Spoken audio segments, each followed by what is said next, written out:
ጠቅላይ ሚኒስቴሩ እና ከንቲባዋ ተገደው እንዲመጡ ለፌዴራል ፖሊስ ትዕዛዝ ይጻፍልኝ ሲል የአቶ ታዬ ደንደዓ ጠበቃ ፍርድ ቤቱን ጠየቀ።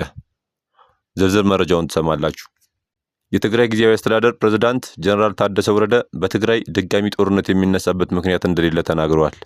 በደብረጽዮን ገብረ ሚካኤል የሚመራው የህወሓት ክንፍ የጌታቸው ረዳ ቡድንን አሁንም የትግራይ ህዝብ አንድነት ለመከፋፈል እየሰራ ነው ሲሉ ተገኝተዋል። እናደምጣቸዋለን። ጅቡቲ ኢትዮጵያንን ጨምሮ ህጋዊ ሰነድ ሳይዙ የሚኖሩ የውጭ ዜጎች እስከ ተያዘው ወር መጨረሻ በፍቃዳቸው እንዲወጡ ያዘዘችው በጸጥታና ጤና ስጋት ሳቢያ እንደሆነ ተሰምቷል። ስለዚህ ምን ነግራችሁ ይኖራል። አብራችሁን ከቆያችሁ ኢጋድ ለሶማሊያ ተልዕኮ ተጨማሪ 8000 ወታደሮች ያስፈልጋል ማለቱን ሰምተናል። ዝርዝር መረጃውን እነግራችኋለን። እነዚህና ከተመረጡ በጥቂት ሳምንታት ውስጥ ለአሜሪካና አውሮፓውያን ራስ ምታት መሆን የጀመሩት አዲሷ የናምቢያ ፕሬዝዳንት እነግራችኋለን። አብራችሁን ከቆያችሁ ዝርዝር መረጃውን ትሰማላችሁ። አብራችሁን እንድቆዩ የአክብሮት ግብዣችን ነው። በየዕለቱ የምንለቃቸው ዕለታዊ ትኩስ ዜናዎች እንዲደርሳችሁ ላይክ፣ ሼር፣ ሰብስክራይብ ማድረግ እንዳትረሱ እያልን ወደ ዝርዝር መረጃዎች ወስዳችኋለሁ።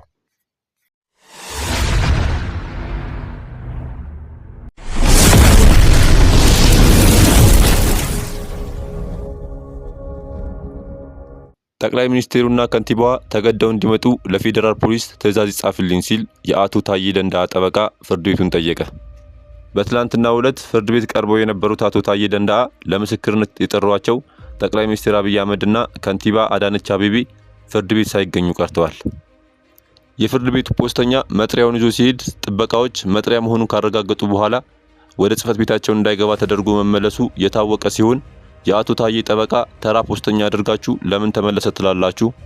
የፍርድ ቤት መጥሪያ መሆኑን ሲያውቁ ከበር እንዲመለስ የተደረገው የፍርድ ቤቱን መናቅ ነው በማለት በቀጣይ ማንኛውም ዜጋ አልቀርብ ሲል ተገዶ እንደሚመጣ ሁሉ ጠቅላይ ሚኒስቴሩና ከንቲባዋ ተገደው እንዲመጡ ለፌዴራል ፖሊስ ትዕዛዝ ይጻፍልኝ ሲል ጠይቋል። የትግራይ ጊዜያዊ አስተዳደር ፕሬዝዳንት ጀነራል ታደሰ ወረደ በትግራይ ድጋሚ ጦርነት የሚነሳበት ምክንያት እንደሌለ ትናንት ከአፍሪካ ህብረት የፕሪቶሪያው ስምምነት መከታተያና ማስከበሪያ ተልዕኮ ኃላፊ ሜጀር ጀነራል ሳማድ አሶዲ ጋራ ባደረጉት ውይይት ላይ መናገራቸውን የክልሉ ቴሌቪዥን ዘግቧል። ጀነራል ታደሰ የትግራይ ጸጥታ ኃይሎች ለፕሪቶሪያው የግጭት ማቆም ስምምነት ተግባራዊነት ከፌዴራል መንግስቱ ጋራ በቅርበት እንደሚሰራ ለጀነራል አሶዲ አረጋግጠውላቸዋል። በአንዳንድ ወገኖች ዘንድ በትግራይ ሁለተኛ ጦርነት ሊቀሰቀስ ይችላል የሚል ስጋት እንደነበር የተናገሩት ጀነራል ታደሰ የጊዜያዊ አስተዳደሩ ትኩረት በማገገም በመልሶ ግንባታና ተፈናቃዮችን በመመለስ ላይ ብቻ እንደሚሆን ለኃላፊው ነግረዋቸዋል ተብሏል። በደብረጽዮን ገብረ ሚካኤል የሚመራው የህወሓት ክንፍ የጌታቸው ረዳ ቡድን አሁንም የትግራይ ህዝብን አንድነት ለመከፋፈል እየሰራ ይገኛል በማለት አዲስ ባወጣው መግለጫ ከሷል። የደብረጽዮን ቡድን የጌታቸው ቡድን በመገናኛ ብዙሃን አማካኝነት በህወሓት ላይ የስም ማጥፋት ድርጊቶችን የሚያሰራጨው በጫና ወደ ስልጣን ለመመለስ በማሰብ ነው በማለት ወቅሷል። የጌታቸው ቡድን የዘር ማጥፋት ወንጀል ፈጻሚዎችን ነፃ ለማስደረግና በአንጻሩ ህወሓትን ተጠያቂ ለማድረግ ያለመታከት እየሰራ ይገኛል በማለት የደብረጽዮን የህወሓት ክንፍ ክሱን አሰምቷል። ጅቡቲ ኢትዮጵያንን ጨምሮ ህጋዊ ሰነድ ሳይዙ የሚኖሩ የውጭ ዜጎች እስከ ተያዘው ወር መጨረሻ በፍቃዳቸው እንዲወጡ ያዘዘችው በጸጥታና ጤና ስጋት ሳቢያ እንደሆነ ተሰምቷል። የፕሬዝዳንት ኡመር ጌሌ አማካሪ አሌክሲስ ሞሐመድ ጅቡቲ የዓለም ደህንነት ልትሸከም አትችልም በማለት የውሳኔውን ምክንያት መናገራቸው የፈረንሳይ የዜና ወኪሎች ዘግበዋል። በጅቡቲ የኢትዮጵያ ኤምባሲ ኢትዮጵያን በፍቃዳቸው ከሀገሪቱ ለመውጣት 3 ተጨማሪ ወራት እንዲሰጥላቸው ያቀረበው ጥያቄ ተቀባይነት እንዳላገኘ ከቀናት በፊት መገለጡ አይዘነጋም። ኢጋድ ለሶማሊያ ተልዕኮ ተጨማሪ 8000 ወታደሮች ያስፈልጋሉ አለ። ትላንት በሶማሊያ በሚገኘው የአፍሪካ ህብረት ተልዕኮ ጦር ያዋጡ ሀገራት የጦር ሚኒስትሮችና መሪዎች በኡጋንዳ ስብሰባ አድርገው ነበር።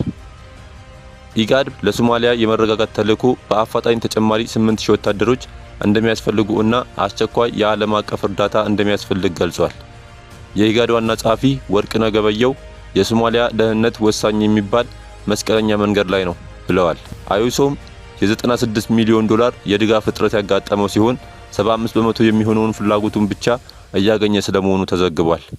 በሶማሊያ አሁንም 2.9 ሚሊዮን ሰዎች ተፈናቅለው ሲገኙ በእርዳታ መቋረጥ የተነሳ ወደ ባሰ ቀውስ እየገቡ መሆናቸውም ተዘግቧል። የኢጋድ ዋና ጸሐፊ የሶማሊያ መረጋጋትና የቀጠናው ደህንነት በተግባር የሚሰራበት ነው እንጂ ወረቀቶችን በማንበብ የሚፈታ አይደለም ብለዋል። ኢጋድ አክሎም በቀጠናው ሀገራት መካከል ያሉ ውጥረቶች ከኃይል ድጋፍና እርዳታው ጋር አብረው ካልተቀረፉ ለመረጋጋት ስጋት እንደሚሆኑ ገልጸዋል። ወደ ቀጣይ ዝርዝር መረጃችን ስወስዳችሁ ከተመረጡ በጥቂት ሳምንታት ውስጥ ለአሜሪካና አውሮፓውያን ራስ ምታት መሆን የጀመሩት አዲሷ የናምቢያ ፕሬዝዳንት በናምቢያ በቅርቡ የተገኘው 10 ቢሊዮን በርሜል የሚገመት አዲስ የነዳጅ ዘይት ሲጨመርበት ናምቢያ የነዳጅ ሀብቷ ክምችቷ በቀጣይ ዓመታት በአፍሪካ ሶስተኛዋ በነዳጅ ሀብት የበለጸገች ሀገር ያደርጋታል። ግን ይህ የሚሆነው ሀገሪቱ ይህንን ሀብት በሚገባ መቆጣጠር ስትችል ነው። ፕሬዝዳንት ናንዲ በናምቢያ ፖለቲካ ውስጥ የኖሩ የ72 ዓመት በሳል ፖለቲከኛ ሲሆኑ ወደ ስልጣን ከመጡ 2 ወር እንኳን አልሞላቸውም። አሁንም በእነዚህ ጥቂት የሳምንታት ጊዜ ውስጥ ለምዕራባውያን የነዳጅ ዘይት ኩባንያዎች ራስ ምታት እየሆኑ ነው።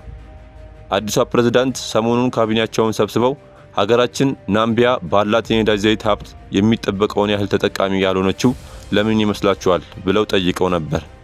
ምክንያቱም እኛ ልንቆጣጠረው ስላልቻለን ነው። ስለሆነም በናምቢያ የነዳጅ ሀብት ማዘዝ የሚገባቸው የሌሎች ሀገራት ኩባንያዎች ሳይሆኑ እኛ ነን ሲሉ ተሰምተዋል። ከዛሬ ጀምሮም በናምቢያ ውስጥ የሚገኙ የነዳጅ አውጪ ኩባንያዎች በሙሉ በመንግስት አመራር ሰጪነት ስር ሆነው ስራቸውን ይቀጥላሉ። ይህ ተፈጥሮ እንድንጠቀምበት የሰጠችን ሀብት ነው እና በቀን ምን ያህል በርሜል በምን ያህል ዋጋ መሸጥ እንደሚገባን የሚወስነው የናምቢያ መንግስት ይሆናል። ይህ አዲስ የሚቋቋመው ተቋም ተጠሪነቱ በቀጥታ ለኔ ይሆናል ሲሉ ኮስተር ያለ ትዕዛዝና ህግ አውጥተዋል።